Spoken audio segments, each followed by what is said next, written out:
இந்த நீலகிரி வனப்பகுதியை அதிகப்படுத்தணுனாலே பறவைகள் நம் வாழ்வில் வந்து மிக சிறந்த பங்களிப்பை கொடுத்துருக்கு. காடுகள் பெருகிருந்தாக்கா பறவைகள் அதிகமாக இருக்கும். மரங்களை நடலாம். காடுகளை உருவாக்கணுனாக்கா பறவைகள் தான் இருக்கணும்.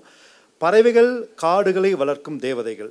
இந்த தலைப்பில் உங்கள்கிட்ட இந்த குறிஞ்சி நிலம் சார்ந்த பறவைகள், உள்நாட்டு மற்றும் வெளிநாட்டு பறவைகள் நிறைய பேர் நம்ம ஊருக்கு வராங்க, சுற்றுலா பயணிகள் மாதிரி. அவர்களை வந்து குறைஞ்சமாக ஒரு 200 பறவைகளை ஆவணப்படுத்துறதுக்கு வாய்ப்பு கிடச்சி, அதில் வந்து நீலகிரி மண் சார்ந்த பறவைகள், மண் சார்ந்த மக்களோட இணைந்த பறவைகள் ஒரு 5 பறவைகள்.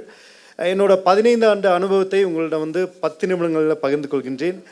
மாணவர்கள் அனைவருமே கைபேசிகளை மறந்து பறவைகளை தேடணும், பறவைகளை பார்க்கணுன்ட்டு ஒரு சின்ன வேண்டுகோளை விடுத்து நான் ஆரம்பிக்கிறேன். நம்மளோட பறவையில் வந்து முதலாக பார்க்குறது ஹார்ன்பில்ன்ற ஒரு பறவை. இந்த பறவை நம் மண் சார்ந்த பழங்குடி மக்களோட, ஆளுக்குறும்பர் பழங்குடி மக்களோட வாழ்வியல் முறையில் இணைந்திருக்க பறவை. ஆண் பறவையும் பெண் பறவையும் இணைந்த பிறகு ஆண் பறவை மரத்தில் அமர்ந்து ஒரு சத்தியம் தன்னை பண்ணுமா, உன்னையும் உன் குழந்தைகளையும் நான் காப்பாற்றுவேன், ஒற்றை வரி சத்தியம். அந்த சத்தியத்தை நம்பி அந்த பெண் பறவை கூட்டிலே அமர்ந்திருக்குமாம். 2 இணை சேர்ந்த பிறகு அந்த பறவை பெரிய மரபொந்தை தேடி முட்டையிட்டு பெண் பறவை அடை காத்துட்ருக்கும். அப்போ வந்து இறகுகள்லாம் உதித்துட்டு அமைதியாக உட்காந்துருக்கும். அது வாயில் வந்து முழுமையாக வந்து களிமண் கொண்டு மூடியிருக்கும் அந்த ஆண் பறவை. உணவுக்கு மட்டுமே அந்த ஆண் பறவை வெளியே போயிட்டு வரும். வேட்டை விலங்குலையோ இல்லை மனிதர்களால் வேட்டையாடப்பட்டாலோ அந்த அந்த பறவை இறந்துருச்சுன்னா அந்த பெண் பறவை உள்ளேருந்து வராது, உள்ளவே இறந்து போயிடும், குழந்தைகளோடு இறந்து போயிடும். என் தலைவன் வருவான், எனக்கான உணவை தருவான், என்னையும் என் குழந்தைகளை காப்பாற்றுவான்ற ஒத்த நம்பிக்கை இருக்கும். இந்த பறவை எப்படி வந்து பழங்குடிகள் வாழ்வில் வந்து இணைஞ்சிருக்குனாக்கா, நம்ம பழங்குடி மக்களில் வந்து ஆளுக்குறும்பர்ன்ற ஒரு பழங்குடி மக்கள் இருக்காங்க. அந்த பழங்குடி மக்கள் இந்த பறவையை ஓங்கில் தாண்டி என்ற பேரில் வந்து அழைக்கிறாங்க. இந்த பறவை வந்துச்சுனாலே மிகப்பெரிய மகிழ்ச்சி இருக்கும். பழங்குடிகள் எல்லாருமே வந்து மூதாதையர் வழிபாடு தான். மூதாதையர் வந்துட்டாங்கன்னு நினைக்குவாங்க. நிறைய இந்த பழங்களை, நிறைய வீரியமிக்க பழங்களை சாப்பிட்டு அந்த எச்சங்கள் மூலயமா காடுகளை பெருக்கும். இது போன்று அந்த பழங்குடி மக்கள் இந்த பறவை வந்துச்சுனாக்கா அவங்க மூதாதையர் வந்ததாக நினைக்கிறாங்க. அவங்களுக்கு நல்ல மழை கிடைக்கும், நல்ல விளைச்சல் அதிகமாகும், மிகப்பெரிய ஆசீர்வாதம் கிடைக்கும்ட்டு நம்புகிறாங்க. இது வந்து ஒரு ஹார்ன்பில். இது வந்து ஆளுக்குறும்பர் வாழ்க்கையில் வந்து இந்த ஹார்ன்பில் வந்து நம்ம இந்த இருக்கிறத பார்க்க முடிஞ்சிச்சு. அதே போல் கார்பிஷ்ன்ற ஒரு பறவை. அந்த பறவை பழங்குடி மக்களோட எப்போவுமே தொல்கதைகளையும் பாடல்களையும் வந்து நிறைய மருத்துவ அறிவு, தாவர அறிவு எல்லாத்தையுமே நமக்கு வந்து கொடுத்துட்டு போகிறாங்க. அதுபடி வந்து கார்பிஷ்னு ஒரு பறவை, அது வந்து நீலகிரி மாவட்டத்தில் தோடர் பழங்குடி மக்களோட புனித பறவையாக இருக்குது.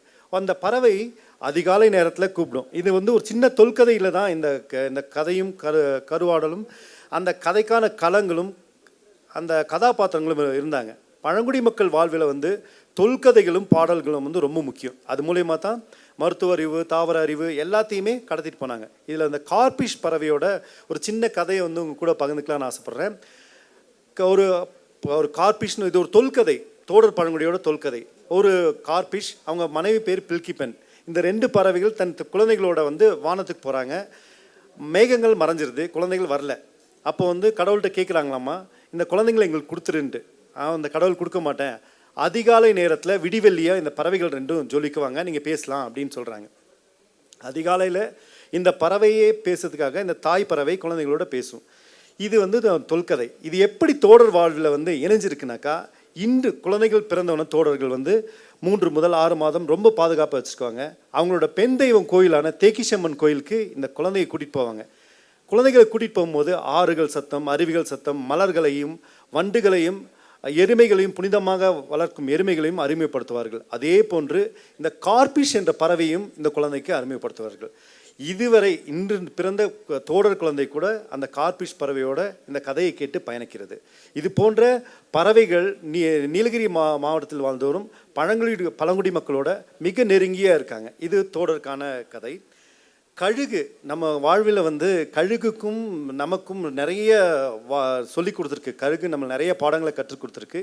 இருமுறை வாழ்க்கையில் வந்து அந்த கழுகு வந்து எப்படி வாழலாம் என்று கற்றுக் கொடுக்கும்.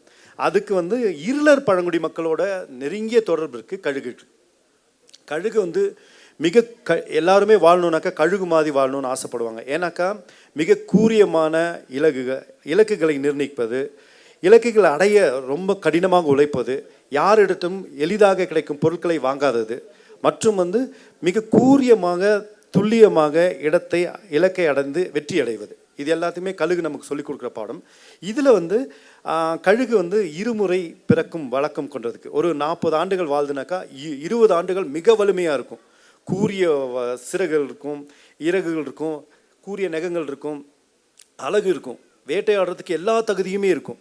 ஒரு காலத்தில் ஓய்வு தேவைப்படுது அந்த கழுகுக்கு. அப்போ வந்து அந்த கழுகு வந்து தன் பலம் கொஞ்சமாக குறைஞ்சிருச்சுன்னொன்னே பெரிய தன்னில் இருக்க சிறகுகள்லாம் விரிச்சிட்டு பிச்சு போட்டுட்டு நகங்களை பெய்த்து எரிஞ்சிட்டு மூக்கை பாறையில் போய் உடைச்சிட்டு மிகுந்த வலியோடு காத்திருக்கும் அடுத்த பிறவிக்காக. ஏன்னா திருப்பி நகங்கள் வளரணும், திருப்பி பலமாகணும், திருப்பி வேட்டைக்கு தயாரணும். இந்த காயப்பட்டு காத்திருக்கும் நேரங்களில் நமது இருளர் பழங்குடி மக்கள் அவர்களுக்கு மூதாதையர் வந்ததாக நினச்சி உணவு கொடுத்து வளர்க்குவாங்க. ஒரு பறவைக்கு இவ்வளவு நெருக்கமான உறவு இருக்குனாக்கா இவர்களை சொல்லலாம். இது போன்று தான் ஒவ்வொரு பழங்குடிகளும் அவங்களோட வாழ்வியல் முறையில் வந்து பறவைகள் ரொம்ப முக்கிய இடத்தை பிடிச்சிருக்கு. அடுத்தது நம்ம பார்க்கணுன்னாக்கா ராஜப்பறவை ஒரு பறவை, அது பேர் வந்து நம்ம வந்து யானை சாத்தான்ற கூட அந்த பேரில் நம்ம சொல்கிறோம்.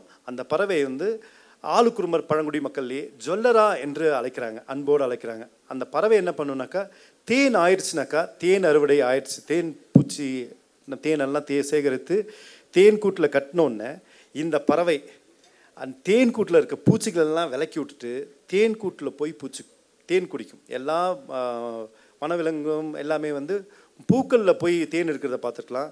இந்த பிளாக் ட்ராங்கோ, அது ஆங்கிலத்தில் வந்து சொல்லலாம் பிளாக் ட்ராங்கோ, அந்த பறவை வந்து அந்த இருக்க பூச்செல்லாம் விளக்கிட்டு உள்ள தேன் கூட்டில் போய் தேன் குடிக்கும். அந்த பறவை ஜொல்லரான்ற பறவை தேனெல்லாம் குடித்தோடனே தேன் அறுவடை ஆயிடுச்சு, நீங்கள்லாம் வாங்கணுன்னே ஆளுக்குறும்பர் இருக்க பழங்குடி மக்கள்கிட்ட போய் பாட்டு பாடுமா. எங்களுக்கு நான் நிறைய சாப்பிட்டேன், ரொம்ப அருமையான தேன் இருக்குது, இந்த குறிஞ்சி தேன் வந்து ரொம்ப நல்லா இருக்குது, நீங்கள்லாம் அறுவடைக்கு வாங்கன்ட்டு கூப்பிடுமா. அந்த கிராமத்தில் வந்து கூப்பிடும்போது இந்த பழங்குடி மக்கள் அந்த தேன் அறுவடைக்கு போவாங்களாம். ஒரு பறவை தன் உணவை சாப்பிட்டு நீங்களும் சாப்பிடுன்ட்டு அழைக்கிறத வந்து இந்த தொல்கதைகள் மூலயமா நமக்கு தெரிய வருது. பறவைகள் நம் வாழ்க்கையில் வந்து இரண்டரை கலந்த பறவைகள். இவர்களோட வாழ்வியல் முறையிலையும் நமக்கும் நிறைய பாடங்களை கற்றுத்தராங்க. அடுத்தது வந்து நேரம் ரொம்ப கம்மி எனக்கு. அடுத்தது சிட்டுக்குருவிகள். சிட்டுக்குருவிகள் வந்து நம்ம குடும்பத்தோடு பழகிய ஒரு அழகிய பறவை. இந்த பறவை வீடுகளின் முற்றங்களிலும் நம்ம வந்து கூரை வீடுகள் புல் வீடுகள் இருக்கும்போது நம்ம கூட வந்து நெருங்கி பழகிய பறவை. நம்மளோட சொந்தக்காரர் யாருனாக்கா மூதாதையர் வந்ததாக நினச்சி அந்த பறவையை பார்க்குவாங்க.